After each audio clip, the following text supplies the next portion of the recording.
Assalamualaikum warahmatullahi wabarakatuh. Alhamdulillah al-hadi ila siratil mustaqim.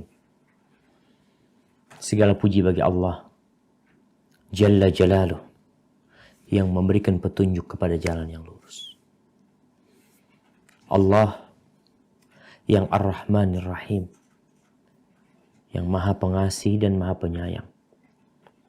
Allah Al-Alim Al-Hakim, Allah yang Maha Mengetahui dan Maha penuh dengan hikmah.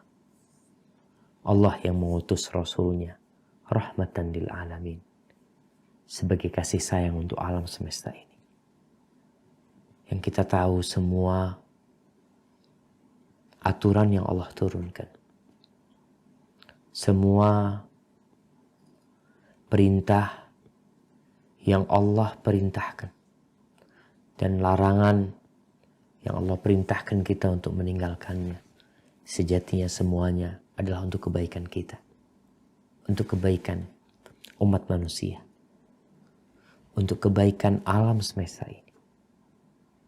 Tapi sayang, sedikit dari umat manusia yang memahami hal itu. Allahumma salli wa sallim ala sayyidina Muhammadin wa ala alihi wa ashabihi ajma'in. Ya Allah, semoga salawat dan salam senantiasa Engkau curahkan untuk hamba kekasih-Mu, untuk baginda Nabi kita Muhammad sallallahu alaihi wasallam, untuk keluarga beliau, untuk istri-istri beliau, untuk putra-putri beliau, dan untuk seluruh sahabat Nabi. Semoga Allah meridhai kita bersama mereka. Amma ba'd. Ahibati fillah, kita melanjutkan kajian kita tentang Riyadhus Shalihin min kalami Sayyidil Mursalin, tentang kumpulan ucapan-ucapan Rasulullah SAW yang mengajarkan kepada kita kebaikan. Kita telah sampai kepada pembahasan tentang al-amru bil muhafadhah ala sunnah wa adabiha, perintah untuk memelihara amalan-amalan sunnah dan etika-etikanya. Karena kita tahu Allah Subhanahu wa taala telah menurunkan Al-Qur'anul Karim sebagai hudan lil muttaqin, dan mengutus Rasulnya Muhammad sallallahu alaihi wasallam untuk menjelaskan kandungan Al-Qur'an ini. Sehingga yang ingin mengetahui Islam secara detail, maka mau tidak mau, dia harus mempelajari as-sunnah. Karena di situ ada semua perwujudan dari ayat-ayat yang Allah turunkan dalam Al-Quranul Karim.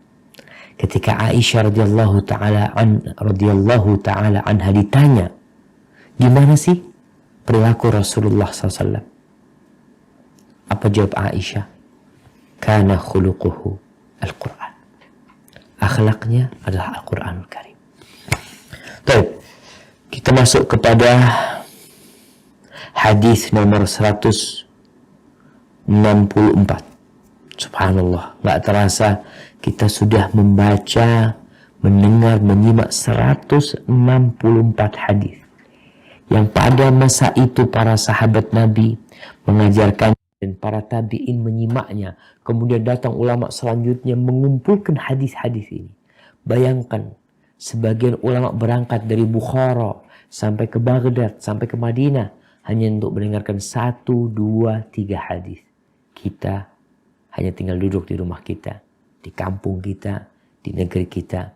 Kita telah bisa menyimak, melihat, dan membaca hadis-hadis Rasulullah SAW. Semoga apa yang telah kita simak bisa kita amalkan dalam kehidupan ini. Baik, silakan dibaca.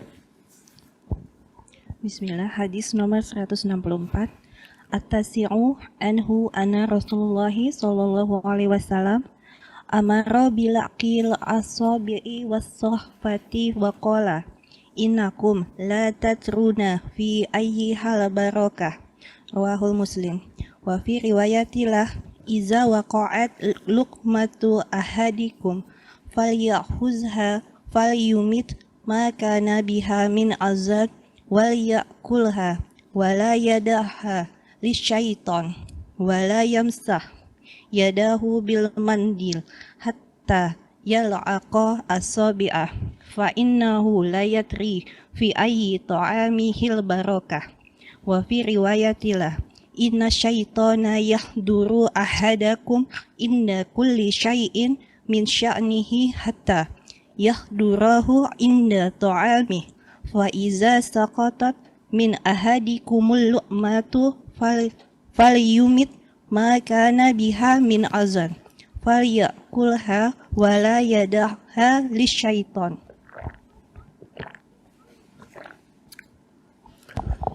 Nah, silahkan artinya. Darinya Jabir radhiyallahu anhu bahwa Rasulullah Shallallahu alaihi wasallam memerintahkan untuk menjilat jari-jari tangan dan piring sesudah makan. Seraya mengatakan, sesungguhnya kalian tidaklah mengetahui di mana berkah makanan itu berada.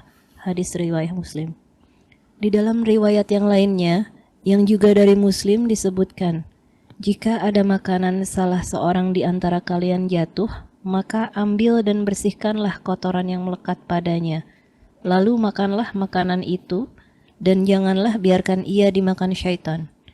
Juga hendaknya dia tidak mengusap tangannya dengan sapu tangan hingga menjilati jari-jarinya, sebab dia tidak mengetahui di mana berkah makanan itu berada. Dalam suatu riwayat dari Muslim pula disebutkan, syaitan selalu menyertai salah seorang di antara kalian di dalam setiap kesibukannya, sampai-sampai dia menyertai orang itu pada saat makan. Maka jika ada makanan salah seorang di antara kalian yang jatuh, maka hendaklah dia membersihkannya dari kotoran dan memakannya kembali, dan jangan biarkan ia dimakan syaitan. Barakallahu fiik. Subhanallah ya. Rasulullah SAW mengajarkan etika makan. Gimana kita makan? Dan ini harus kita jaga.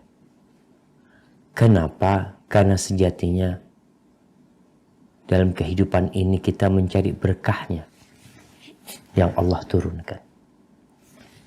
Kita lihat beberapa adab dalam makan di sini. Yang pertama, menjilatin tangan. Menjilatin tangan habis makan. Kadang-kala di tangan kita ada sisa-sisa makanan, maka jilatin. Ini termasuk sunnah. Dan ini juga ada pelajaran bagaimana seorang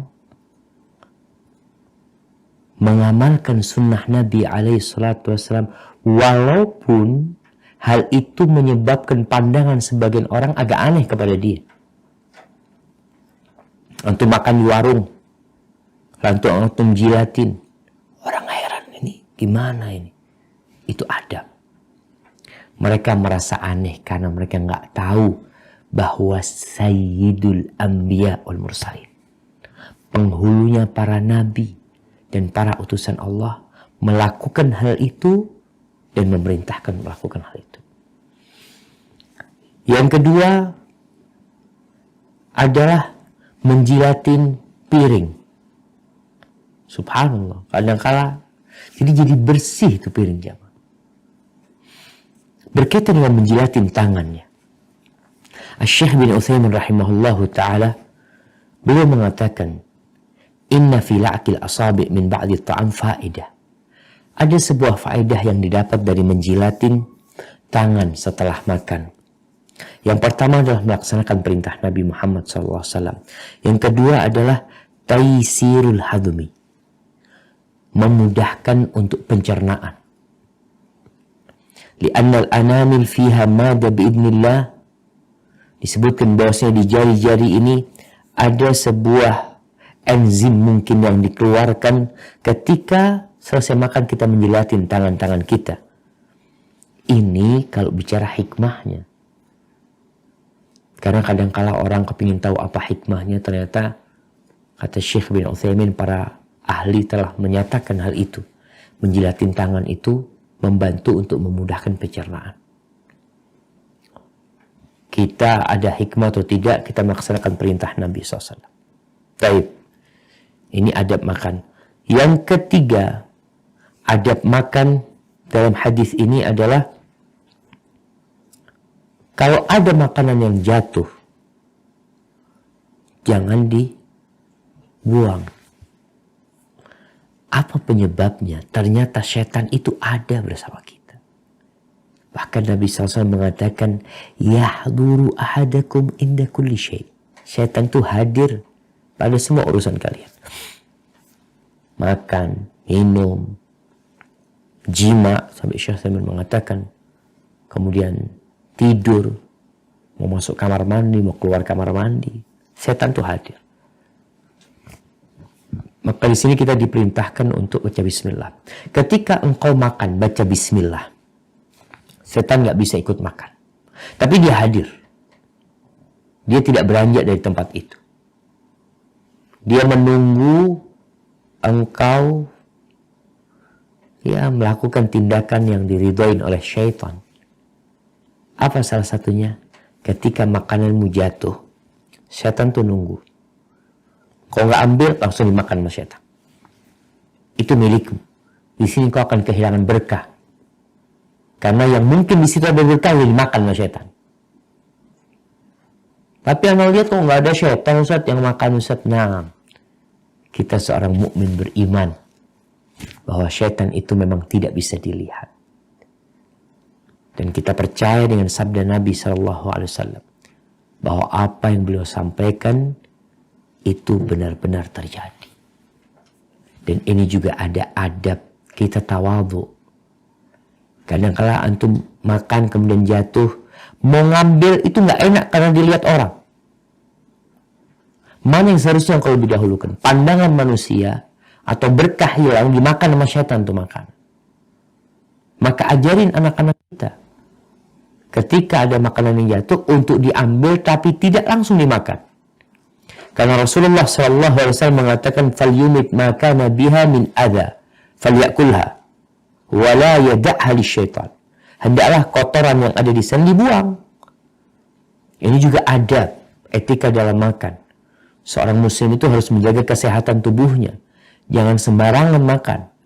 Kotor dan kita tahu ada kotoran di sana lalu kita makan, berarti kita membahayakan diri kita sendiri dan tidak ikut aturan Nabi Muhammad SAW. Jadi semua adab yang diajarkan oleh Nabi SAW itu menjaga tubuhmu secara fisiknya dan menjaga hatimu. Gimana sekarang antum makan kemudian jatuh lalu diambil? Ini sesuatu yang apa ya? Kadang-kala sebagian orang itu beranggapan ya seharusnya nggak usah diambil lah, udah kotor. Kotor, kalau nggak bisa dibersihkan, ya dibuang. Tapi ada yang bisa dibersihkan. Dan ajarkan kepada anak kita. Kalau bisa dibersihkan makanannya, diambil, dibersihkan, lalu dimakan. Tapi kalau nggak bisa, kita nggak boleh. Sunnahnya itu bukan semua yang jatuh, diambil, dimakan. Karena ada perintah dari Nabi SAW, فَلْيُمِتْ مَا كَانَ بِهَا مِنْ أَذَى. Bahaya-bahaya di sana yang akan menyebabkan ya jadi penyakit, ada bakteri mungkin, ada hal-hal lain yang jelas jangan tinggalkan untuk syaitan. Maka tolong diperhatikan, ini sunnah. Ya Ustaz kan cuma sunnah. Kita diperintahkan untuk menjaganya. Dan juga jamaah, biarkan orang-orang tahu bahwa agama kita, agama Islam ini mengajarkan sampai bagaimana cara mengkonsumsi makanan. Bagaimana cara kalau ada makanan jatuh, apa yang harus dilakukan. Itu ada secara detail dalam sunnah Nabi Muhammad SAW. Maka ingat, adab makan dengan baca bismillah, makan dengan tangan kanan. Jadi kalau ada yang jatuh, jangan dibiarkan kemudian dimakan oleh syaitan. Baik, barakallahu fikum. Kita masuk ke hadis yang selanjutnya.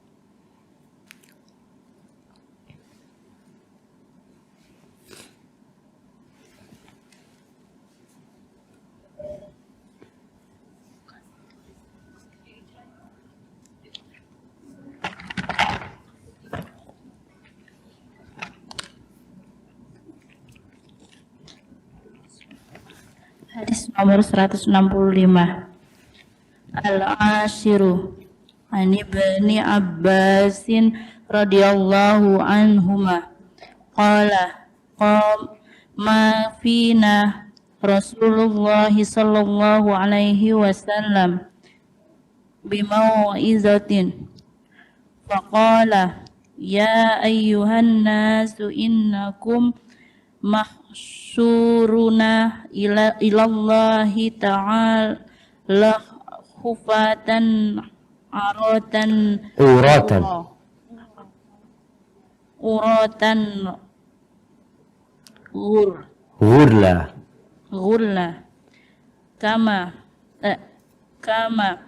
bada'na awwala khalqin na'iduhu wa'dan alaina inna kunna fa'ilin ala wa inna awwalal khalaiqi yuqsay yawmal yuksa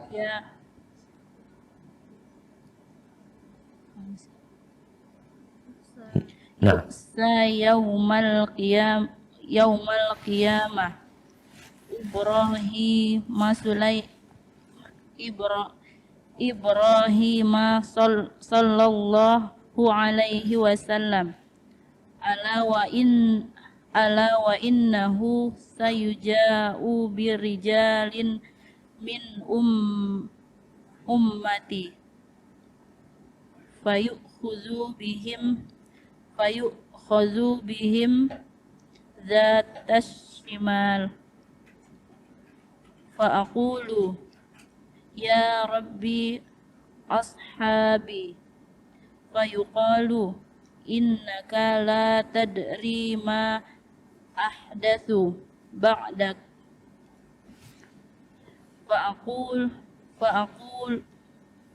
fa'aqulu kama qalal abdus salih wa kuntu alaihim syahidan ma dumtu fihim ila qawlihi al-azizul hakim fayuqalu li innahum lam yazalu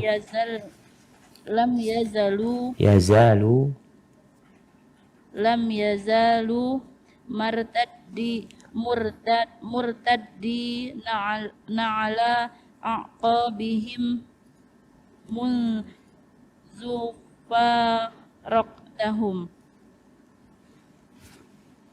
Dari Ibnu Abbas radhiyallahu anhu, ia menuturkan, Rasulullah Shallallahu alaihi wasallam berdiri untuk menasihati kami. Maka beliau pun bersabda, wahai sekalian manusia, sesungguhnya kalian akan dikumpulkan di hadapan Allah Ta'ala dalam keadaan tidak beralas kaki, telanjang dan tidak berhitan seperti disebut di dalam firman-Nya. Sebagaimana kami memulai penciptaan pertama, begitulah kami akan mengulanginya lagi. Suatu janji yang pasti kami tepati. Sungguh kami akan melaksanakannya. Quran Surah Al-Anbiya ayat 104. Ketahuilah, manusia yang pertama kali diberi pakaian pada hari kiamat adalah Ibrahim Shallallahu alaihi wasallam. Ingatlah bahwa kelak ada orang-orang dari umatku yang didatangkan. Lalu mereka akan digiring ke sisi neraka bersama calon penghuninya. Kemudian aku berkata, ya Robku, mereka adalah para sahabatku.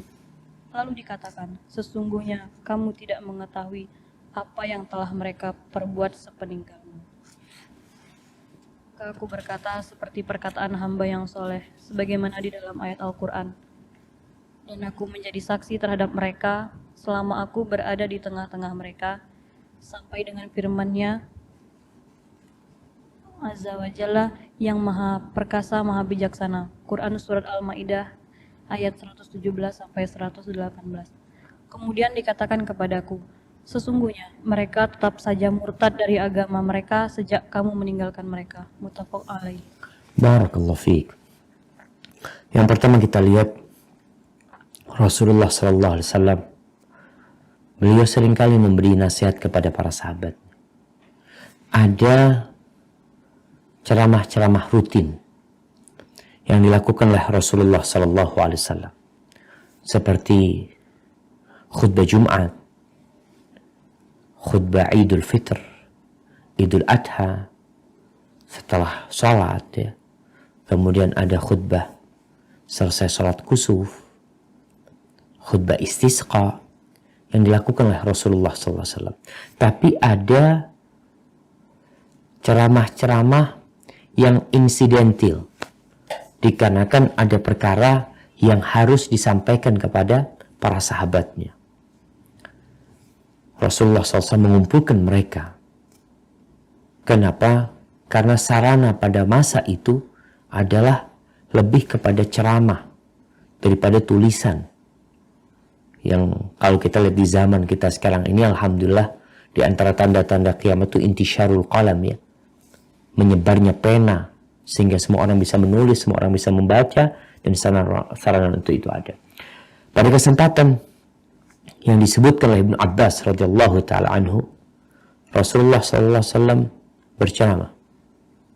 Beliau mengatakan, ya ayuhan nas, innakum mahsyuruna ilallahi ta'ala. Ini sebuah peringatan kepada para sahabat. Kalau dunia ini akan kalian tinggalkan. Kalian akan dihimpun pada hari kiamat menuju kepada Allah Subhanahu wa taala, dibangkitkan dari kuburnya dalam kondisi tidak beralas kaki. Sekarang mungkin manusia yang memiliki uang lebih bisa membeli 10, 100 alas kaki dan bisa berganti-ganti. Tapi semua akan kau tinggalkan. Engkau akan dibangkitkan dalam kondisi tidak beralas kaki. Uratan. Tidak berpakaian. Kita bisa sehari 3-4 kali ganti pakaian. Dan kita membelinya pun bisa setiap hari kalau kita menginginkan. Tapi kelak ketika datang kematian, yang engkau pakai akan dilepas. Tidak sedikit orang yang berangkat dia mengancingkan bajunya sendiri, tapi pulang orang lain yang membuka kancing bajunya.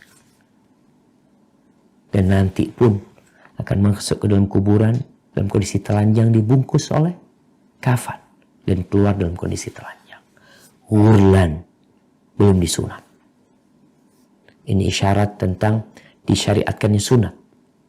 Karena nanti akan dibangkitkan dalam kondisi tidak sunat. Berarti ketika di dunia mereka sunat.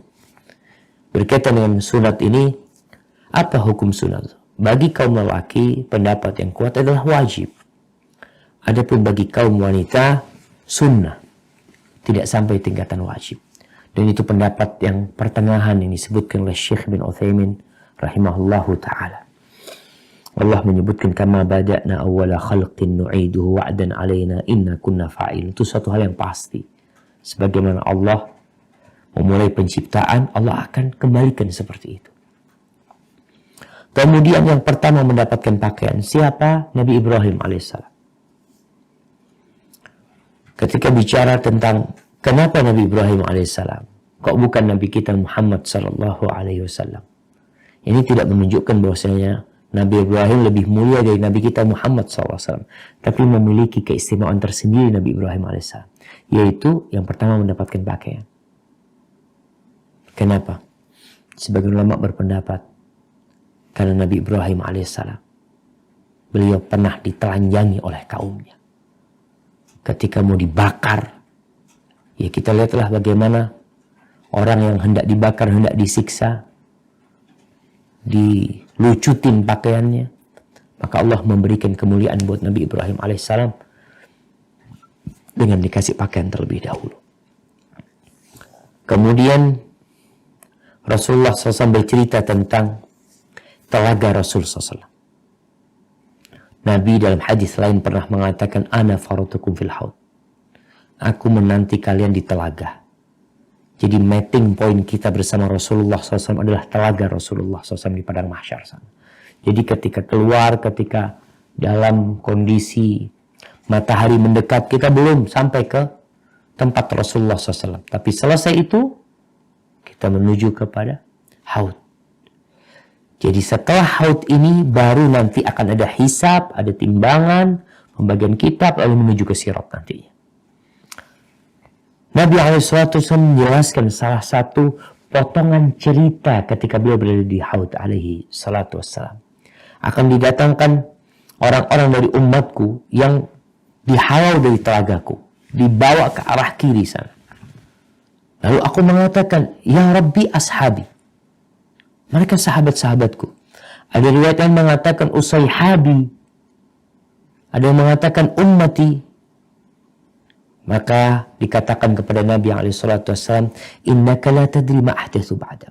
Nabi protes ketika ada umat yang tidak boleh mendekat ke telaganya, yang dihalau untuk datang kepada telaga Nabi SAW. Nabi protes mengatakan, itu Rabbi umatku, sahabatku. Lalu dikatakan kepada Nabi SAW, engkau nggak tahu apa yang diperbuat oleh umatmu setelah engkau mati.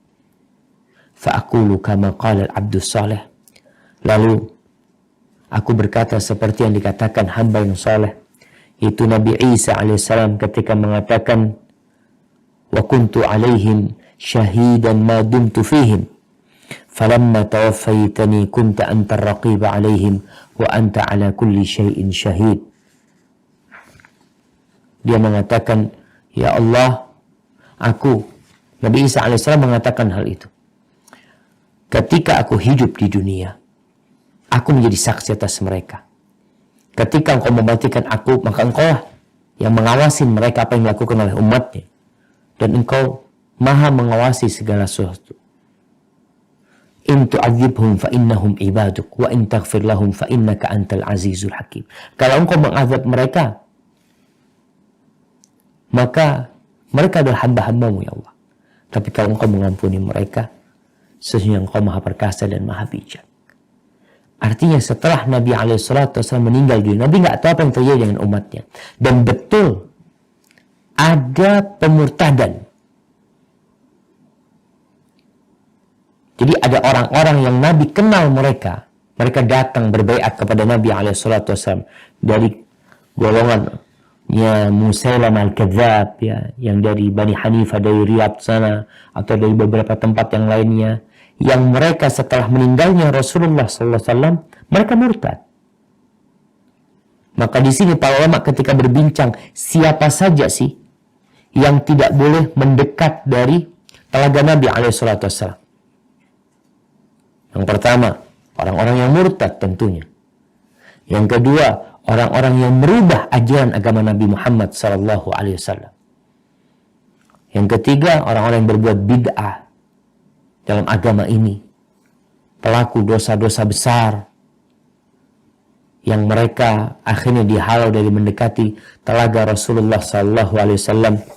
Dan Nabi SAW kemudian mengatakan, suhkan, jauhkan mereka, innahum lam yazalu murtaddin ala al-aqabi mundu faraqtahum. Akhirnya disebutkan bahwasanya mereka terus melakukan tindakan kemurtadan setelah engkau bisa dari mereka. Artinya tetap ada orang-orang yang murtad. Tapi bukan berarti hadis ini menyebutkan semua sahabat Nabi murtad. Karena orang-orang Syiah menggunakan hadis ini sebagai dalil kalau para sahabat Nabi itu semuanya murtad. Abu Bakar murtad, Umar murtad, Utsman murtad, Ali enggak murtad. Kemudian disebutkan sahabat-sahabat yang lain tidak murtad kecuali 4 orang, kata mereka. Subhanallah. Padahal bagaimana ijma umat Islam bahwasanya Abu Bakar adalah khalifah setelah Nabi alaihi salatu wasallam. Umar melanjutkan perjuangan Abu Bakar. Dan di masa Abu Bakarlah ditumpasnya orang-orang yang murtad. Siapa yang melakukan? Abu Bakar Siddiq radhiyallahu ta'ala bersama para sahabatnya. Ketika menumpas pasukan Musailam al-Kadzab. Maka hadis ini menunjukkan tentang pentingnya mengamalkan sunnah Nabi SAW. Jangan diremehkan. Jangan lagi ada perkataan kan cuma sunnah. Apalagi ada orang-orang yang kemudian menambah-nambah urusan agama ini dengan ucapan, oh ini kan baik, ini kan baik. Sudahlah. Kita ini ingin menjaga persatuan. Ingin menjaga kebersamaan. Bagaimana cara supaya umat Islam bisa bersama, bisa bersatu? Nggak ada cara lain kecuali dengan sunnahnya Rasulullah Sallallahu Alaihi Wasallam. Kalau enggak, semua orang akan membuat inovasi-inovasi baru dalam beribadah. Sehingga semua merasa menurut ana ini bagus buat ana dan terbukti ada manfaatnya. Menurutmu baik, menurut orang lain belum tentu baik. Tapi kalau sunnah Nabi SAW pasti baik. Kalau ada yang meragukan sunnah Nabi SAW, diragukan keislamannya. Lalu merasa sunnah Nabi kayaknya nggak cocok, nggak pas. Maka ingat, hadis ini menunjukkan jangan sampai kita sudah capek beribadah ya, merasa sudah melakukan yang terbaik, tapi karena kita meninggalkan sunnah Nabi Muhammad SAW, kelak kita nggak boleh mendekat dari telaga Rasulullah SAW, dan Nabi SAW mengenali kita nantinya dengan bekas wudhu di diri kita. Tapi ada orang-orang yang dihalau dari telaga Rasulullah SAW. Barakallahu fikum. Baik. Hadis yang selanjutnya. Nah. Hadis nomor 166. Al-Hadiyah Asara an Abi Sa'idin Abdillahi ibni Mukaffali radhiyallahu anhu qala naha Rasulullah sallallahu alaihi wasallam anil qadfi wa qala innahu la yaqtulus sayda wa la yankaul aduwa wa innahu yafqul aina wa yasirus sinna muttafaq alaih. Wa fi riwayati anna qariba libni mukaffalin khazafa fanahahu wa qala inna rasulallahi sallallahu alaihi wasallam naha anil khatfi wa qala innaha la yasidu syaidan summa ada faqala uhaddisuka anna rasulallahi sallallahu alaihi wasallam naha anhu summa utta takzifu la ukallimuka abadan.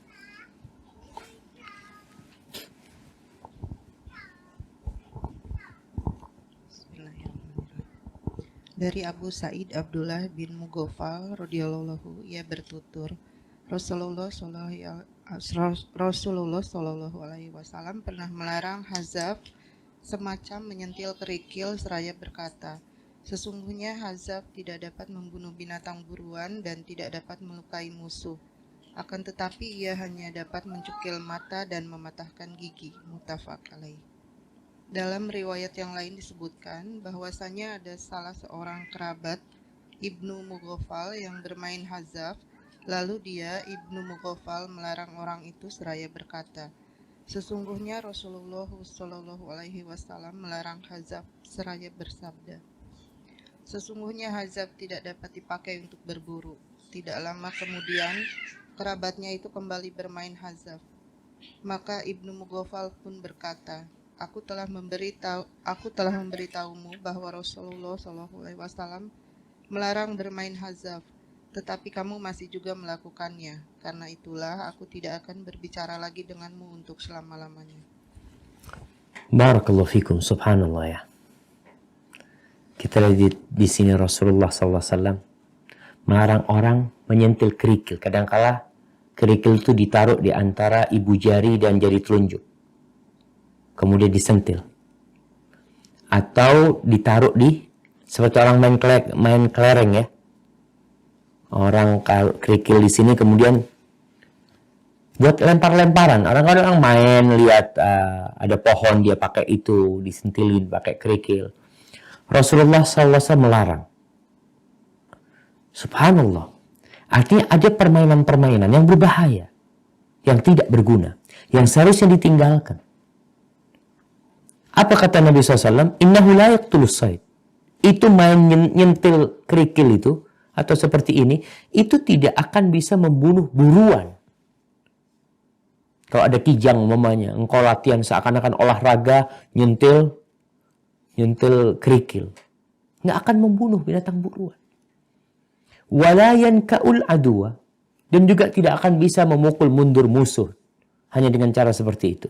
Tapi yang terjadi, dia itu malah berbahaya karena bisa membuat orang bukan yafqaul ain, itu bukan kecukil matanya, apa namanya? Bukan kelilipan. Ya kena mata gitu loh. Bisa kena mata orang atau mematahkan giginya orang kalau batunya besar. Ini adalah sabda Nabi SAW. Bagaimana para sahabat Nabi mengamalkannya? Abdullah bin Waffal punya kerabat yang bermain khazaf. Ya perintah Nabi SAW, man ra'a minkum munkaran falyughayyirhu biyadi. Barang siapa di antara kalian melihat sebuah kemungkaran, maka hendaklah merubahnya dengan tangannya. Tidak bisa dengan tangannya, maka dengan lisannya. Nggak bisa dengan lisannya, maka dengan hatinya. Maka tatkala Abdullah bin Ghaffal melihat kerabatnya main khazaf, main kerikil yang disentil pakai jari itu, maka dilarang sama dia.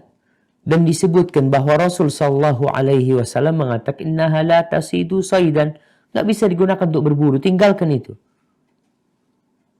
Tapi kerabatnya ini tidak peduli. Dia tetap main permainan yang dilarang oleh Nabi Alaihissalam. Ingat jemaah, Nabi sudah menjelaskan seperti hadis yang pernah kita baca. Wa idza nahaitukum an syai'in fajtanibu. Kalau aku melarang kalian melakukan sesuatu, tinggalkan. Nggak perlu tanya, ini makruh, ini haram, ini dosa besar atau dosa kecil. Tinggalkan. Maka Abdullah bin Ghaffal ketika mengatakan itu dan dilihat keponakannya mengulangi, apa kata dia? Uhaddithuka anna Rasulullah sallallahu alaihi wasallam naha anhu thumma utta takhdhif. Aku sampaikan kepadamu bahwa Rasulullah sallallahu alaihi wasallam melarang hal itu, lalu kamu masih bermain khazaf itu. La ukallimuka abada. Aku tidak akan bicara lagi sama kamu selama-lamanya. Ini peristiwa seperti yang terjadi dengan Abdullah bin Umar Ibn Khattab. Jadi Abdullah bin Umar bin Khattab pernah menyampaikan hadis Nabi SAW, la tamna'u ima Allahi masajid Allah. Jangan kamu melarang, menghalang-halangi perempuan-perempuan budak Allah itu untuk datang ke masjid-masjidnya Allah. Nggak boleh. Ini sabda Nabi SAW. Salah satu anaknya Abdullah bin Umar bin Khattab, disebut namanya Bilal bin Abdullah bin Umar, mengatakan, wallahi la namna'ahunna. Demi Allah kami akan melarang perempuan-perempuan datang ke masjid.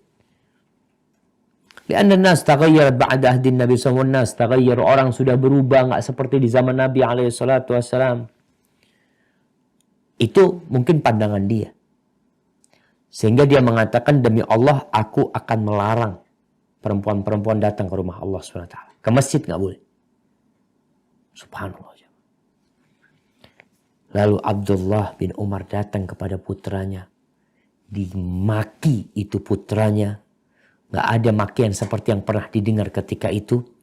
Lalu dia berkata, "Uhaddithuka an Rasulillah sallallahu alaihi wasallam wa taqulu wallahi la namna'anna." Aku sampaikan kepadamu Rasulullah sallallahu alaihi wasallam bersabda, kemudian jawabanmu malah demi Allah engkau akan menghalangi mereka dari rumah Allah. Maka ketika itu Abdullah bin Umar tidak lagi berbicara sama anak. Ini salah satu cara merubah orang, memperbaiki orang lain, yaitu memboikot dia dan tidak berbicara dengan dia. Kita tahu hajar, memboikot saudara kita, tidak berbicara sama dia, itu dalam urusan dunia hanya boleh 3 hari. Lebih dari itu dosa.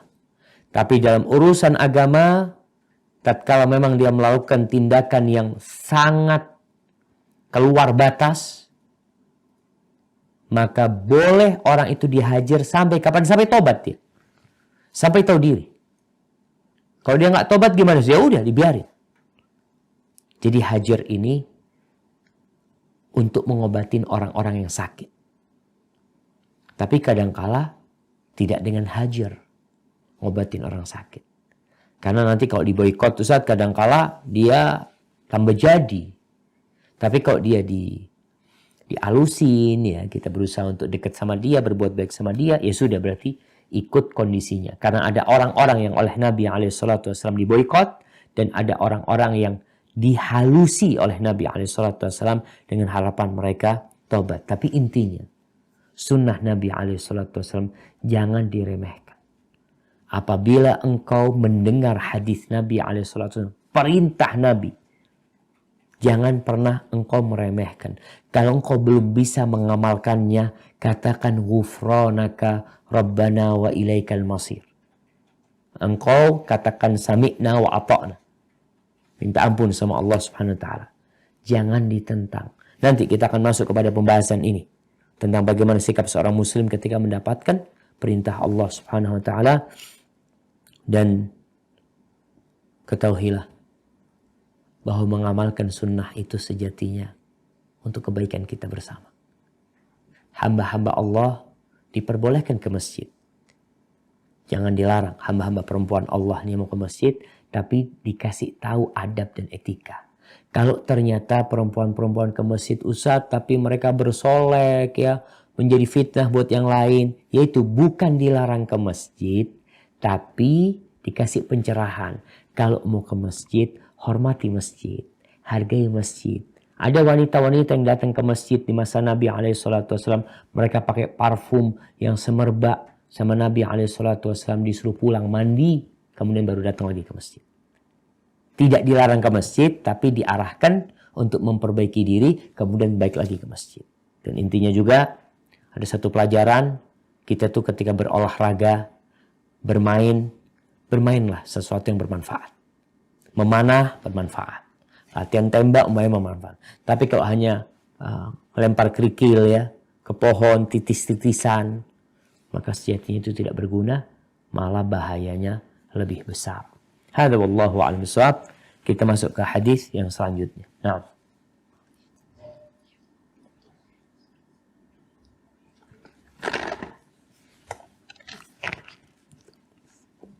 Hadis nomor 167. Wa an Abis bin Rabi'ata qala ra'aitu Umar bin al-Khattab radhiyallahu anhu yuqabbilul hajara ya'ni al-aswada wa yaqulu inni a'lamu annaka hajarun ma tanfa'u wa la tadurru walaula anni ra'aitu Rasulullah sallallahu alaihi wasallam yuqabbiluka ma qabbaltuka, muttafaqun alaih. Dari Abis bin Rabi'ah, ia bercerita, aku pernah melihat Umar bin Khattab radhiyallahu anhu mencium hajar, yakni hajar aswad, seraya berkata, sesungguhnya aku mengetahui bahwa kamu ini hanyalah sebuah batu, benda yang tidak dapat memberikan manfaat dan menolak mudarat. Kalau saja bukan karena aku pernah melihat Rasulullah Shallallahu Alaihi Wasallam menciummu, maka saya aku tidak akan pernah menciummu. Muttafaqun alaih. Barakallahu fikum ya. Berbicara tentang Hajar Aswad, sekarang yang berangkat umroh, apalagi yang berangkat haji, bisa melihat bagaimana perjuangan atau bagaimana berebutnya manusia untuk mencium Hajar Aswad. Yang terkadang mereka mencium Hajar Aswad tidak sesuai dengan sunnah. Sudah tidak sesuai dengan sunnah, dengan niat yang tidak baik pula. Hanya untuk berbangga diri, aku sudah mencium Hajar Aswad. Di masa Umar bin Khattab radhiyallahu ta'ala anhu, Umar ingin mengajarkan kepada orang-orang yang mencium Hajar Aswad itu sebuah prinsip seorang muslim, yaitu mengikuti Rasulullah SAW. Kalau engkau ingin mencari contoh, contohlah Nabi SAW. Jadi sunnah Nabi itu kerjakan. Mungkin kadang-kala ada sunnah-sunnah yang kok kayaknya nggak masuk akal. Tadi kita bicara tentang bagaimana menjilat makan, menjilat piring, makanan yang jatuh jangan dibuang. Sudah amalkan. Itu perintah Nabi SAW. Itu sunnah yang diajarkan beliau kepada umatnya. Umar bin Khattab pada waktu itu datang. Mendatangi Hajar Aswad. Lalu dia berbicara dengan Hajar Aswad. Dia sejatinya ingin memperdengarkan ucapan itu kepada orang-orang yang sedang berada di tempat itu, yang mereka mungkin ingin mencium Hajar Aswad. Apa kata Umar bin Khattab radhiyallahu ta'ala anhu? Inni a'lamu annaka hajarun ma tanfa' wa la tadur. Aku tahu, benar-benar tahu, kalau engkau tidak lebih dari sebuah batu yang tidak bermanfaat dan tidak memberikan madarat. Walaula anni ra'aitu Rasulullah sallallahu alaihi wasallam yuqabbiluka ma qabbaltuka. Andai kata aku tidak melihat Rasulullah SAW menciummu, aku nggak bakal menciummu. Lalu kenapa Umar mencium? Satu, karena melihat Nabi SAW mencium dan Umar ikut menciumnya. Itu saja. Ini ittiba. Yang namanya mengikuti. Manut, sebenarnya orang bilang manut siapa? Manut Rasulullah SAW. Jadi Nabi SAW ketika beliau tawaf, itu dianjurkan yang pertama adalah mencium Hajar Aswad. Kalau tidak bisa mencium, maka dianjurkan untuk mengusap Hajar Aswad. Tidak bisa mengusap dengan tangan kita, mungkin dengan sesuatu yang kita miliki. Rasulullah SAW pada waktu itu menempelkan tongkatnya, ujung tongkatnya, kemudian beliau mencium ujung tongkatnya lalu memulai tawaf. Bismillah, Allahu Akbar. Kalau tidak bisa, maka cukup melambaikan tangan, mengatakan Bismillah, Allahu Akbar. Apakah perlu dikecup tangannya? Tidak perlu. Kenapa Ustaz? Anda lihat orang-orang pada mengecup. Rasulullah SAW mengecup pada waktu itu karena tangannya menyentuh Hajar Aswad. Dipegang, sentuh, dikecup tangannya. Tapi ketika engkau tidak menyentuh apa-apa, lalu bekas apa yang engkau kecup di sini? Jadi para jamaah rahimakumullah, berkaitan dengan Hajar Aswad, amalkan sesuai dengan sunnah. Nggak mampu, jangan memaksakan diri. Apalagi sampai sikut sana, sikut sini ya. Kadang-kala Anda melihat orang itu ada yang tersingkap auratnya gara-gara berebut nyium Hajar Aswad. Sebagian wanita nggak perlu cium Hajar Aswad. Apabila menyebabkan dia akhirnya harus berdesak-desakan dengan kaum laki-laki. Nggak perlu. Rasulullah SAW memberikan isyarat ketika beliau tidak bisa menyentuh Hajar Aswad. Dan itu sunnahnya. Lalu kenapa engkau harus berebut? Nanti Hajar Aswad akan datang pada hari kiamat memberikan saksi. Engkau termasuk yang mencium ikhlas atau hanya ingin mencari sensasi. Ingin dipuji. Ingin bisa bercerita, oh saya sudah mencium Hajar Aswad 2 kali, 3 kali. Laksanakan sesuai dengan sunnah. Sesuai dengan kemampuanmu. Rukun Yamani. Apa yang dilakukan? Mencium rukun yamani? Tidak. Mengusap rukun yamani. Jadi sesuai dengan sunnah. Kadang-kala orang di rukun yamani sambil diciumin ya. Mengganggu orang akhirnya. Sunnah itu indah. Tapi sebagian orang tidak mau mengikuti sunnah. Dia bikin-bikin semau dia. Maka berkaitan dengan ini, tolong yang berangkat umroh, yang berangkat haji, kalau ditanya, kenapa engkau mencium Hajar Aswad? Karena Rasulullah SAW menciumnya. Kalau itu engkau lakukan, seharusnya sunnah-sunnah yang lainnya lebih engkau kerjakan. Yang bisa engkau kerjakan tanpa harus berebut. Yang ana heran, sebagian orang berebut mencium Hajar Aswad, tapi sunnah-sunnah Nabi yang lain dia tidak amalkan. Terus benarkah engkau ingin mengikuti Rasulullah SAW atau mencari yang lainnya? Dan hadallahu a'lam bishawab, berkaitan dengan bab ini, kita sudah menyelesaikan bab perintah memelihara sunnah dan etikanya, dipelihara, dijaga, disampaikan, kemudian minta pertolongan kepada Allah Jalla Jalla agar kita bisa istiqamah menjalankan sunnah Rasulullah SAW yang kadang-kala bertentangan dengan nafsu kita, dengan kesenangan kita. Tapi itulah petunjuk yang kata Rasulullah SAW, kullu ummati yadkhulul jannah. Semua umatku masuk surga. Illa man aba. Kecuali yang enggan masuk surga. Siapa yang enggan masuk surga? Masuk di akal kita orang gak mau masuk surga. Kata Nabi SAW, man ata'ani dakhal jannah. Barang siapa yang taat kepada aku, niscaya dia masuk surga. Wa man asani faqad aba. Barang siapa yang bermaksiat kepadaku, maka merekalah orang-orang yang enggan masuk surga. Barakallahu fikum. Kita masuk kepada bab nomor 17. Bab baru dalam Al-Adab Al-Ammah ini ya. Silakan dibaca.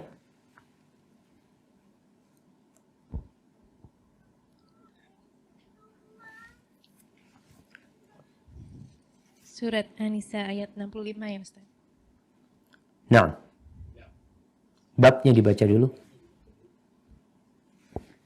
Kewajiban tunduk kepada hukum Allah serta apa yang semestinya dikatakan seseorang yang diajak atau diperintahkan kepadanya untuk berbuat baik dan dia dilarang dari berbuat mungkar. A'udzubillahi minasyaitonirrajim. Fala wa rabbika la yu'minuna hatta yuhakkimuka fima shajara bainahum حتى يحكموك فيما شجر بينهم ثم لا يجدوا في أنفسهم حرجا مما قضيت ويسلموا تسليما.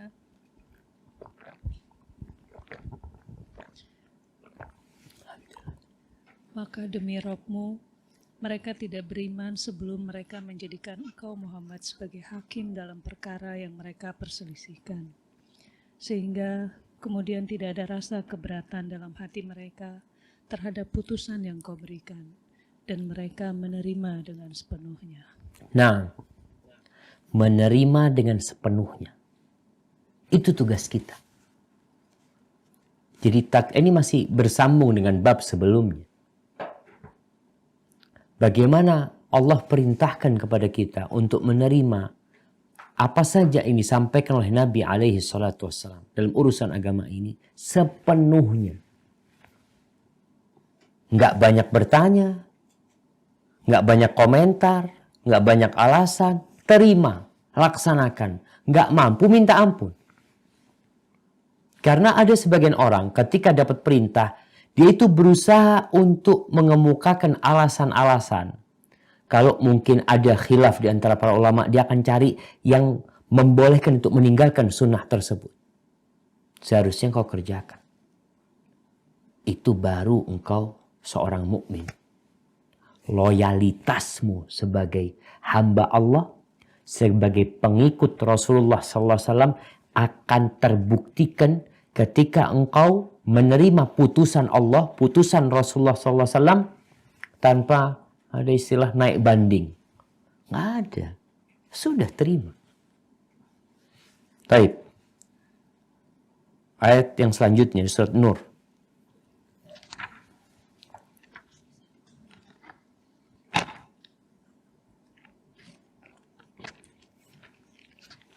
أعوذ بالله من الشيطان الرجيم إنما كان قول المؤمنين إذا دعوا إلى الله ورسوله ليحكم بينهم أن يقولوا سمعنا وأطعنا وأولئك هم المفلحون.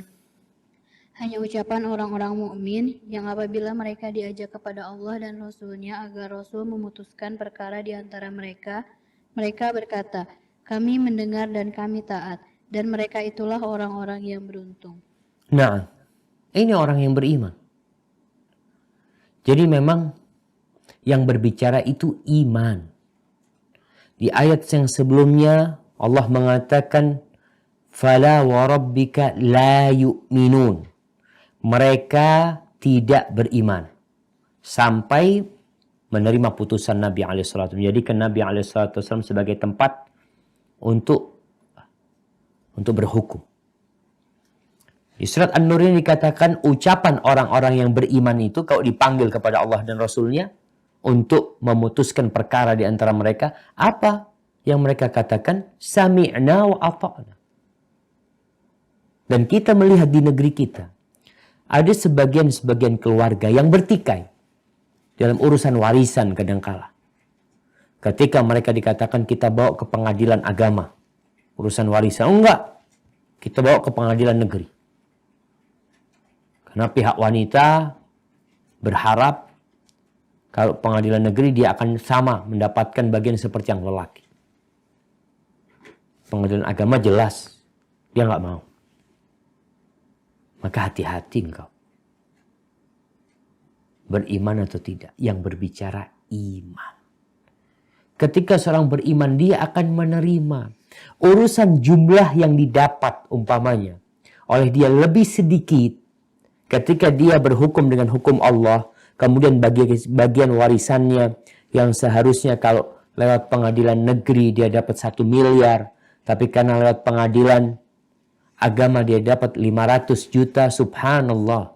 Engkau dapat 500 juta. Tapi Allah ridho dengan engkau lebih baik daripada engkau dapat 1 triliun. Allah murka kepadamu. Apa guna harta? Sehari Allah bisa bikin hancur semua hartamu. Maka ingat, kita wajib tunduk. Karena sejatinya semua keindahan itu berada dalam ketundukan kita kepada hukum Allah dan Rasulnya. Kemudian hadis-hadis di bab sebelumnya itu juga berkaitan dengan pembahasan kita. Perintah agar kita, sudahlah nggak usah banyak tanya. Laksanakan perintah, nggak usah banyak protes. Tapi kan kita kepingin tahu, subhanallah. Di negeri kita, jangan negeri, di semua negeri, bagaimana orang itu taat, patuh, berserah diri kepada aturan perusahaan tanpa banyak tanya. Karena dia merasa perlu kerja di sana. Kalau banyak protes takut di PHK. Seharusnya engkau seorang mukmin terhadap perintah Allah dan Rasulnya. Juga seperti itu. Tapi di sini disebutkan satu hadis yang berkaitan dengan bab ini sebagai penyempurna sebenarnya untuk bab yang sebelumnya. Silakan dibaca.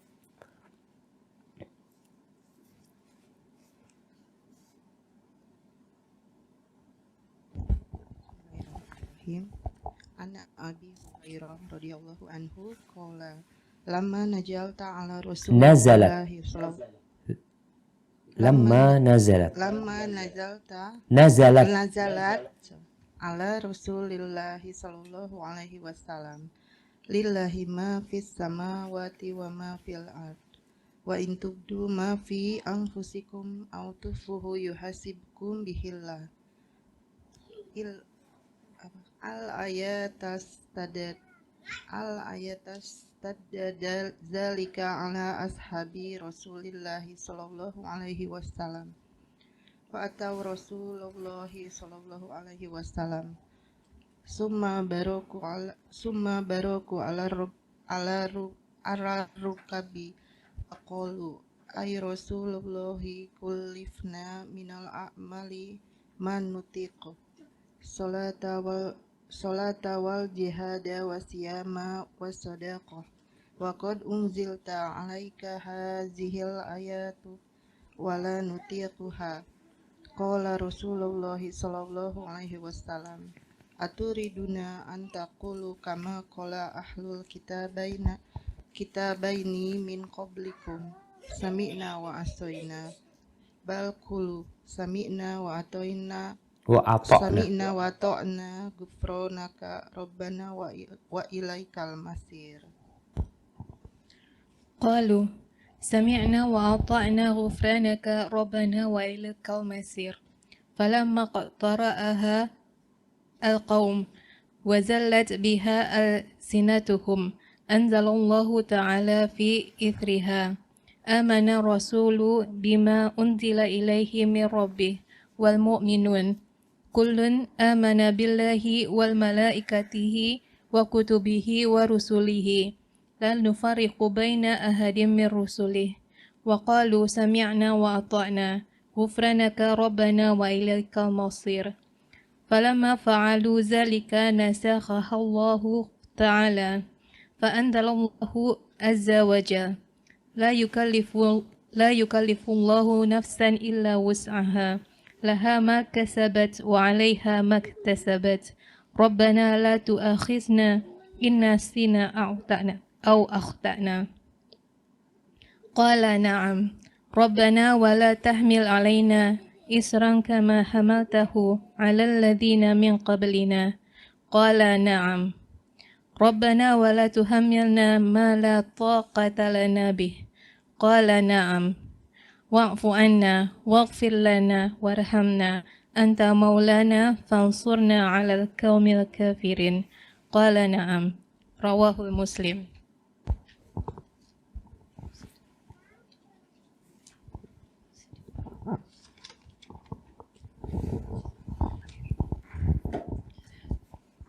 Dari Abu Hurairah radhiyallahu anhu, dia menceritakan, sesudah turun kepada Rasulullah Shallallahu alaihi wasallam ayat hanya milik Allah segala apa yang ada di langit dan apa yang ada di bumi. Dan jika kamu menampakkan apa yang ada di dalam hatimu atau kamu menyembunyikannya, niscaya Allah akan membuat perhitungan denganmu tentang perbuatan itu. Quran Surat Al-Baqarah ayat 2284. Maka terasa berat hal itu bagi diri para sahabat Rasulullah SAW. Kemudian mereka mendatangi Nabi Rasulullah SAW, lalu mereka bersimpuh seraya berkata, "Wahai Rasulullah, kami telah dibebani dengan amalan-amalan yang kami mampu melaksanakannya, yaitu salat, jihad, puasa, dan sedekah. Lalu telah diturunkan kepada engkau ayat ini, dan sesungguhnya kami tidak sanggup mengerjakannya." Maka Rasulullah SAW pun bertanya, "Apakah kalian hendak mengatakan seperti apa yang dikatakan oleh dua golongan ahli kitab sebelum kalian? Kami mendengar dan kami tidak akan mentaatinya. Janganlah kalian bersikap demikian, tetapi katakanlah, kami mendengar dan kami pasti mentaatinya. Ampunilah kami, wahai Rabb kami, dan kepadamu jua tempat kembali." Para sahabat pun mengucapkan, "Kami mendengar dan kami pasti mentaatinya. Ampunilah kami, wahai Rabb kami, dan kepadamu tempat kembali." Setelah para sahabat membaca ayat tersebut dan lidah mereka tunduk, maksudnya sudah mengucapkannya, Allah Subhanahu wa ta'ala menurunkan lanjutan firman-Nya. Rasul telah beriman kepada Al-Quran yang diturunkan kepadanya dari Rabb-Nya. Demikian pula orang-orang yang beriman, semuanya beriman kepada Allah, para malaikatnya, kitab-kitabnya, dan rasul-rasulnya. Mereka mengatakan, kami tidak membeda-bedakan seorang pun dari rasul-rasulnya itu. Dan mereka berkata, kami mendengar dan kami pasti mentaatinya. Ampunilah kami, wahai Rabb kami, dan kepadamulah tempat kembali. Quran Surat Al-Baqarah Surat 2 ayat 285. Sesudah mereka menerapkan kandungan ayat tersebut, Allah Ta'ala pun menasak menghapusnya. Selanjutnya Allah Subhanahu wa Ta'ala menurunkan ayat berikut. Quran Surat Al-Baqarah Surat 2 ayat 286. Allah tidak membebani seseorang melainkan sesuai dengan kesanggupannya. Dia mendapat pahala dari kebajikan yang diusahakannya, dan dia mendapat siksa dari kejahatan yang dikerjakannya. Ya Rabb kami, janganlah Engkau hukum kami jika kami lupa atau kami bersalah. Dia, yakni Allah Subhanahu wa Ta'ala menjawab, ya. Ya Rabb kami, janganlah Engkau bebankan kepada kami beban yang berat, sebagaimana Engkau bebankan kepada orang-orang sebelum kami. Dia, Allah Subhanahu wa Ta'ala menjawab, ya. Ya Rabb kami, janganlah Engkau pikulkan kepada kami apa yang kami tidak sanggup memikulnya. Dia, Allah Subhanahu wa Ta'ala lalu menjawab, ya. Berilah maaf kepada kami, ampunilah kami, dan berilah rahmat kepada kami. Engkau penolong kami, maka tolonglah kami terhadap kaum yang kafir. Dia, Allah Subhanahu wa Ta'ala pun menjawab, ya. Hadis riwayat Muslim. Subhanallah jemaah. Kita lihat bagaimana pengagungan para sahabat kepada perintah Allah dan Rasul. Ketika turun firman Allah Subhanahu wa Ta'ala di surat Al-Baqarah, ini lillahi ma fis samawati wa ma fil ard wa in tubdu ma fi anfusikum. Kalau kalian menjelaskan, menampakkan apa yang ada pada diri kalian atau kalian sembunyikan, Allah pasti mengadakan perhitungan sama kalian. Para sahabat ketakutan. Kalau dengan semua yang terbetik di hati itu kita dihisab, maka kita nggak mampu gitu. Jadi hati kita ini ada amalan hati. Yang kita tahu amalan hati yang untuk Allah SWT kita harus memberikannya. Takut kepada Allah SWT, tawakal kepada Allah SWT. Tapi kadang-kala ada bisikan-bisikan buruk untuk melakukan keburukan. Terus kalau bisikan itu lewat, kita dihisab, dihitung telah melakukan dosa tersebut umpamanya, maka nggak mampu. Akhirnya mereka datang kepada Nabi SAW. Bukan sendirian. Mereka berbondong-bondong datang, kemudian bersimpuh di lutut mereka. Menunjukkan bahwa yang telah mereka hadapi ini perkara yang berat. Lalu mereka menjelaskan maksud kedatangan mereka. Apa kata Nabi SAW? Oh, apa kalian mau seperti orang-orang sebelum kalian? Yang mengatakan sami'na wa asaina. Kami mendengarkan tapi kami tidak akan taati. Jangan, kata Nabi SAW. Kalian taati. Katakan sami'na wa ata'na. Ghufranaka rabbana wa ilaikal masir. Ini belum turun ayat yang setelahnya. Maka mereka pun mengatakan, mereka langsung tidak lagi protes sama Nabi SAW. Lisan mereka terus mengatakan sami'na wa ata'na. Ghufranaka rabbana wa ilaikal masir. Ketika itu berulang kali diucapkan di lisan mereka dan biasa mereka mengucapkannya sehingga merasuk ke dalam hati mereka, Allah turunkan ayat yang sesudahnya. Amalan Rasul bima unzila ilaihi min rabbih wal mu'minun kullun amana billahi wa malaikatihi wa kutubihi wa rusulihi.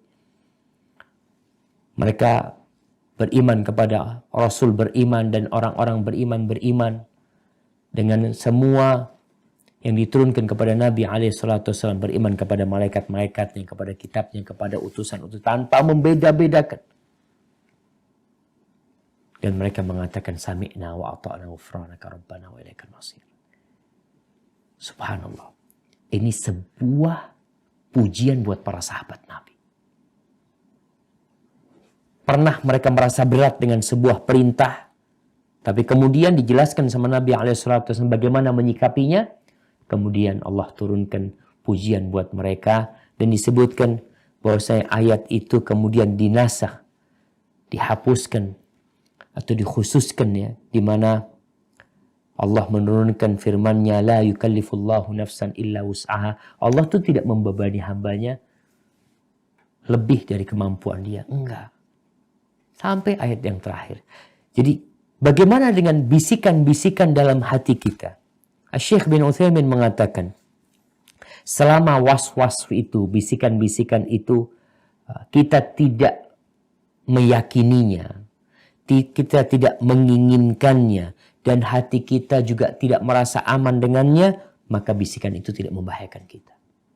Dan Allah sudah mengatakan, na'am, ketika hamba-hamba Allah berdoa mengatakan, Rabbana la tu'akhidna in nasina aw akhtana, ya Allah, jangan hukum kami kalau kami lupa atau kami keliru. Allah mengatakan iya. Sehingga Allah tidak akan memberikan hukuman ketika itu. Kemudian jangan dikasih beban seperti beban orang-orang sebelum kami, ya Allah. Allah mengatakan iya. Jangan bayang kasih beban kami apa yang kami tidak mampu melaksanakan. Allah mengatakan iya. Kemudian ketika orang-orang beriman berdoa, maafkan kami ya Allah, ampuni kami ya Allah, warhamna anta maulana fansurna al qaumil kafirin. Allah mengatakan iya. Jadi jamaah, berkaitan dengan yang terbetik di hati, Rasulullah sallallahu alaihi wasallam mengatakan, innallaha tajawaza an ummati. Sesungguhnya Allah itu memaafkan buat umatku ma haddatsat bihi anfusuha. Apa yang dibicarakan dalam hati mereka, malam ta'mal atau tatakalam, selama dia belum berbuat dan belum berbicara, maka dimaafkan. Maka itu yang perlu kita perhatikan tentang masalah ini. Ucapkan sami'na wa ata'na. Kalau nggak mampu melaksanakan, sejatinya Allah tidak membebani hamba di atas kemampuan mereka. Hada wallahu a'lam bishawab. Itu mungkin bisa kita kaji pada kesempatan kali ini. Kita mungkin masuk ke sesi tanya jawab. Kami persilahkan. Bismillahirrahmanirrahim. Assalamualaikum Ustaz. Waalaikumsalam warahmatullah. Yang minggu lalu saya tidak kecukupan waktu, jadi sekarang saya nanya sekalian sesuai dengan tema yang kita bahas hari ini. Saya bekerja di lingkungan hotel, yang mana di antara kami itu ada yang muslim tapi tidak sholat, tidak berkerudung, dan dekat dengan artinya sahabat dengan saya.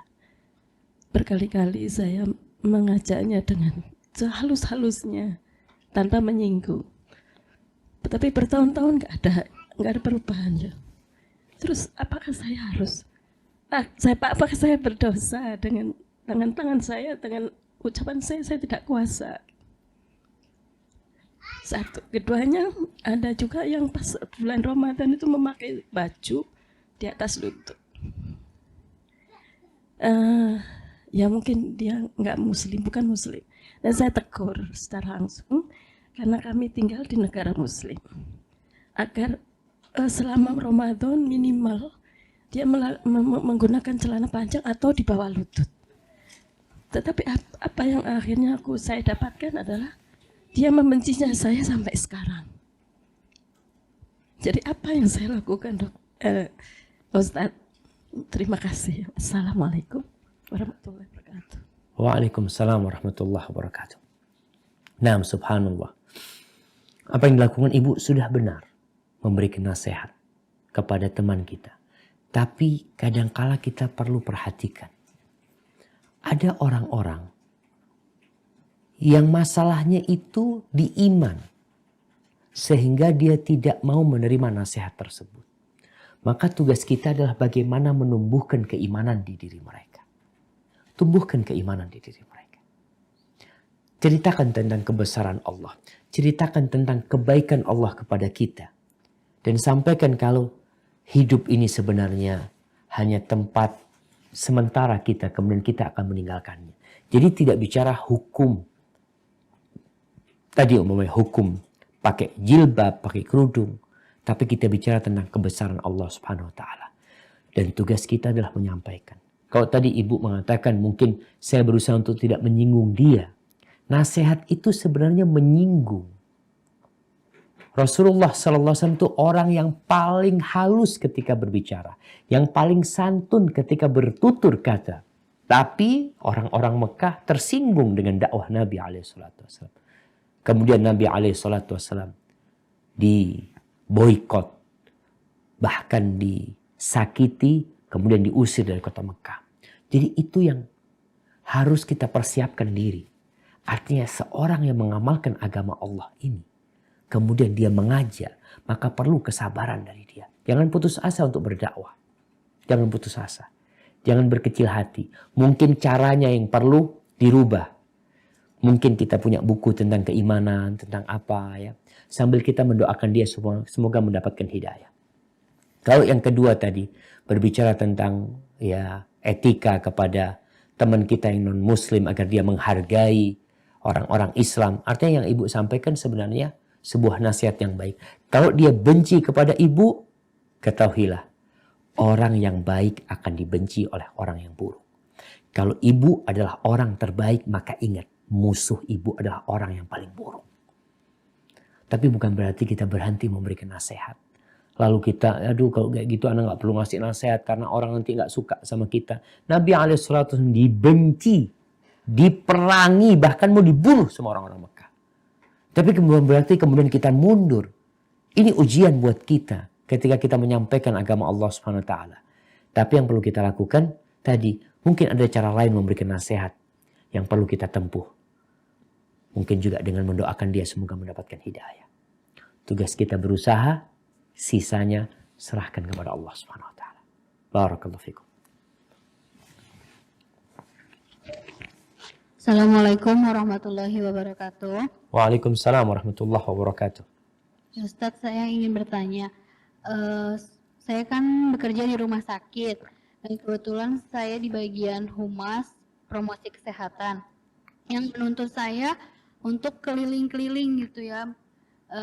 Nah kebetulan juga di bagian saya ini saya seorang wanita sendiri.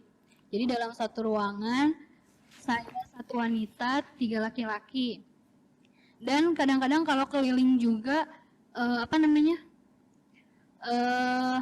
saya tuh mau gak mau harus dengan laki-laki kayak gitu ya Ustadz ya.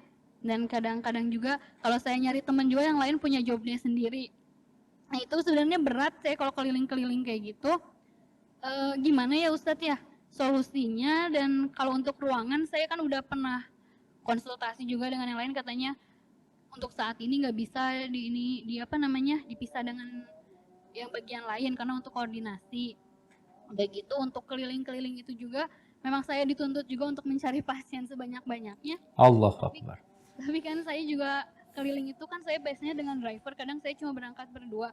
Cuma kadang-kadang itu tuh antara hati dan dan pekerjaan itu saya dituntut seperti ini, tapi kadang-kadang hati saya juga kan berat ya. Nah itu kayak saya harus gimana ya Ustadz ya? Terima kasih ya. Assalamualaikum warahmatullahi wabarakatuh. Waalaikumsalam warahmatullahi wabarakatuh. Artinya iman di hati anti ada. Anti tahu yang anti kerjakan sebenarnya nggak diridhoin oleh Allah Subhanahu wa taala. Ketika harus satu ruangan sama 3 laki-laki. Ketika harus keliling bersama para lelaki. Maka nasihat anak, anti meminta di bagian lain. Itu yang bisa dilakukan. Karena nggak mungkin bisa lanjutkan seperti ini. Anak tahu anti bekerja di tempat itu untuk mengais rizki. Anti juga mengharapkan keridhaan Allah Subhanahu wa taala. Agar rizki yang anti dapatkan itu berkah. Maka berusaha untuk pindah job. Cari kerjaan, berusaha. Tetap harus, kalau enggak, ya resiko. Mungkin meninggalkan kerjaan itu dan cari kerjaan lain. Karena kalau tetap di kerjaan itu, ada banyak kemungkaran yang terjadi di sana. Dengan yang sudah anti sebutkan dan hati kecil anti tidak menerima hal itu. Maka berusaha, apalagi kalau tadi anti disebutkan, anti harus berusaha untuk mencari pasien sebanyak-banyaknya. Seharusnya kita itu mengurangi pasien. Bagaimana rumah sakit itu sepi sehingga orang sehat semuanya.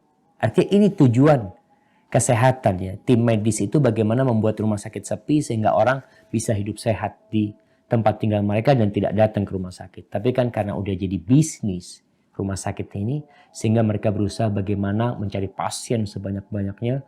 Kalau bisa pasien itu nggak langsung sembuh. Kalau bisa ya 3 hari nanti balik lagi seperti itu. Maka nasihat ana buat Mbak mungkin harus pindah job, cari kerjaan lain dan berusaha. Kalau enggak, ya sudah. Mudah-mudahan Allah kasih ganti yang lebih baik buat Mbak. Barakallahu fiik.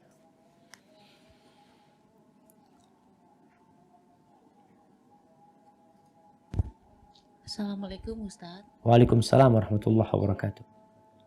Saya mau tanya, dulu kan saya memang belum pakai hijab.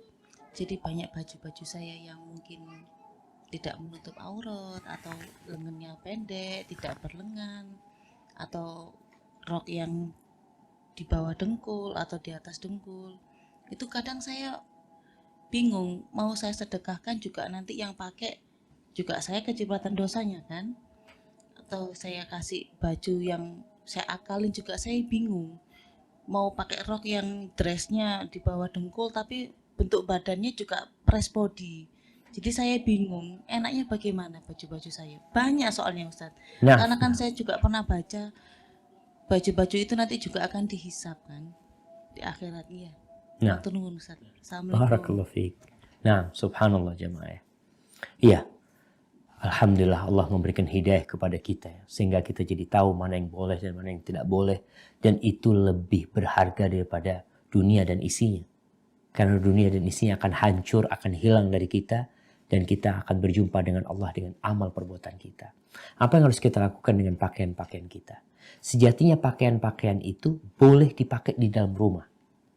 Sehingga kalau ibu berpikir pakaian-pakaian itu supaya bermanfaat, coba diberikan kepada teman-teman yang sudah pakai kerudung ya, yang mereka sudah pakai pakaian syar'i, sehingga pakaian ini tidak akan dipakai keluar oleh mereka. Pakaian ini akan dipakai di dalam rumah. Karena menghadapi suaminya bersama mungkin keluarganya, ada pakaian yang masih sopan walaupun tidak boleh dipakai di luar, tapi boleh dipakai di dalam rumah. Mungkin seperti itu. Ketika nanti tidak bisa, artinya tidak mungkin, maka kemungkinannya diberikan kepada orang-orang non-muslim yang memang mereka tidak pakai kerudung, atau ya digunakan untuk manfaat yang lainnya. Kalau tidak untuk pakaian, mungkin untuk sesuatu yang lebih bermanfaat buat orang lain. Tapi tetap bagaimana pakaian itu ada manfaatnya. Tidak dibuang cuma-cuma. Paling tidak tadi yang pertama kalau bisa dihadiahkan kepada para muslimat yang sudah pakai jilbab syar'i sehingga tidak akan dipakai keluar rumah, dipakai dalam rumah, atau diberikan kepada orang-orang non-muslim yang memang mereka tidak pakai kerudung ya. Hadza wallahu a'lam bissawab. Nah.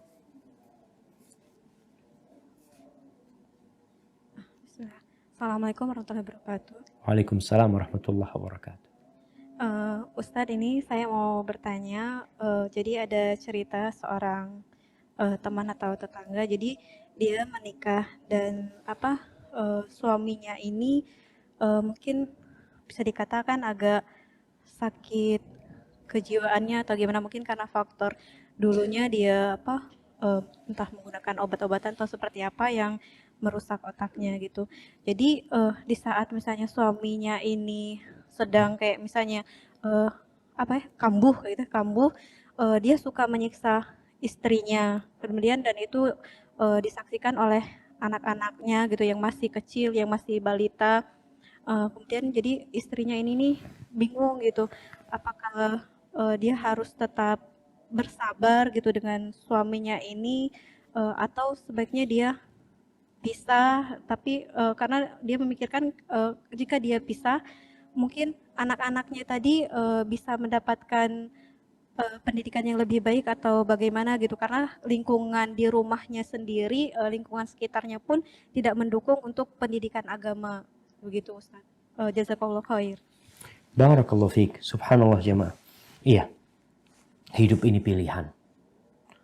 Kita diperintahkan untuk memilih pasangan hidup yang baik.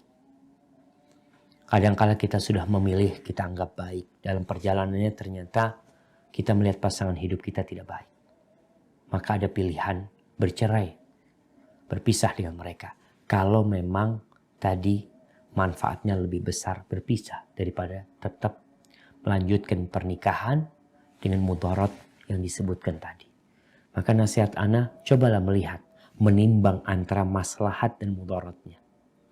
Kalau memang dilihat berpisah itu akan lebih bermanfaat. Kalau suaminya mungkin ya kambuh, jarang sekali kambuhnya. Dia baik, dia sholatnya baik, semuanya baik. Tapi kadang kala kambuh ya. Tapi itu tidak lama. Kemudian dia kembali menjadi baik lagi. Anda rasa masih bisa dilanjutkan. Tapi kalau sering kambuh dan melakukan tindakan itu di depan anak-anaknya yang akan berdampak kepada psikologi si anak, maka lebih baik berpisah ketika itu. Dan semoga Allah memberikan ganti yang lebih baik. Jadi Allah berfirman, "Waman yattaqillaha yaj'al lahu makhrajan." Barang siapa bertakwa kepada Allah, pasti Allah kasih solusi. Allah kasih. Wa yarzuqhu min haitsu la yahtasib. Allah akan kasih rezeki dari arah yang tidak disangka-sangka. Mungkin itu yang perlu ditumbuhkan dalam diri kita. Barakallahu fiik. Hadza wallahu a'lam bissawab. Nah, mungkin pertanyaan terakhir. Ya Ustaz, pertanyaan mengenai hadis 166 kembali lagi, tapi ini untuk menghajar anak kita, cara mendidik anak kita.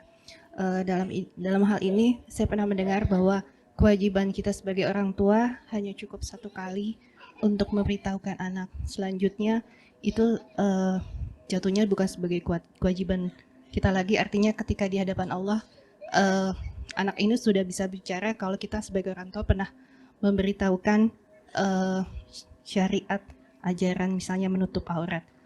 Yang ingin saya tanyakan, apakah syariat untuk menghajar atau memboikot anak untuk tidak bicara selama 3 hari ini dalam urusan akhirat itu juga berlaku dalam mendidik anak, Ustaz? Nah, iya. Kalau bicara anak tadi yang dihajar oleh Abdullah bin Umar bin Khattab itu anaknya sendiri. Dan menghajarnya itu bukan 3 hari. Sampai mati disebutkan. Abdullah bin Umar bin Khattab tidak berbicara sama anaknya sampai mati. Jadi tugas orang tua mendidik anak itu, ya bukan hanya sekali dia memberitahu sebenarnya. Karena kita lihat bagaimana mendidik sholat anak itu selama umur 7 tahun sampai 10 tahun. 3 tahun bayangkan. Terus diajarin, terus dididik. Ketika sudah 3 tahun nggak sholat, apa dibiarin? Anak sudah kasih, enggak, suruh pukul sama Nabi SAW. Artinya mendidik anak ini sampai umur berapapun ya, anak itu tetap tugas kita menyampaikan dan tidak membiarkan kemungkaran itu terjadi. Jadi bicara hajar, apakah berlaku buat anak? Berlaku buat anak. Dan bukan hanya 3 hari. Sampai mati. Artinya ya sampai bertobat Abdullah bin Umar. Mungkin setelah itu tidak lama ya. Kemudian dia meninggal dunia. Ketika anaknya Bilal mengatakan, aku akan larang perempuan-perempuan untuk sholat ke masjid. Kemudian dihajar oleh Abdullah bin Umar bin Khattab. Artinya orang tua ketika mendidik anak itu bisa jadi dengan memberikan reward kepada mereka, memberikan punishment kepada mereka, atau bisa jadi dengan ya menghajar mereka. Harapannya semua adalah memperbaiki anak. Jadi bukan karena orang tua nggak cinta sama anaknya, tapi itu sebagai bentuk cinta kepada anaknya, bagaimana anak ini bisa jadi baik. Kita lihat kenapa ada orang yang akhirnya dipenjara. Ada orang yang akhirnya direhabilitasi. Orang tuanya memasukkan anaknya ke rehabilitasi. Dipisahkan sama orang tuanya. Dengan harapan apa? Anaknya jadi lebih baik. Maka berusaha untuk menempuh berbagai macam cara untuk mendidik anaknya. Tapi tetap harus menimbang antara maslahat dan mudaratnya. Hadza wallahu a'lam. Sebab itu yang bisa kita kaji pada kesempatan kali ini. Semoga senantiasa dalam lindungan ilahi. Subhanakallahumma bihamdika. Asyhadu an la ilaha illa anta astaghfiruka wa atubu ilaik. Wassalamualaikum warahmatullahi wabarakatuh.